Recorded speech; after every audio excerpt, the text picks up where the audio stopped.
Did you know that even if you're not that talented at selling, as long as you're active and you do lots of things to reach out to your customers, you'll probably be more successful than someone who has lots and lots of latent talent. What do I mean? Well, why don't you try reaching out to someone, and it will be in a way that's good for you. So perhaps you're better on the telephone, perhaps you're better face to face. Maybe you want to send an email, maybe you want to engage with someone on social media.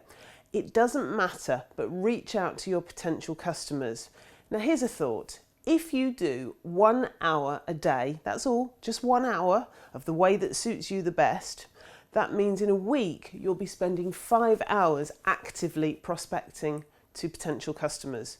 And in a month, that builds up. And in a year, that builds up. And even if you're not very good, by just reaching out to people, you're making them aware of what you can offer. So whatever your level of talent, whether you think you're good or bad, just try reaching out to people, and you will start to notice as the weeks and months go by, people start to respond. So give it a go, set yourself a target to try and do at least 1 hour of proper prospecting a day and just see what happens. Good luck.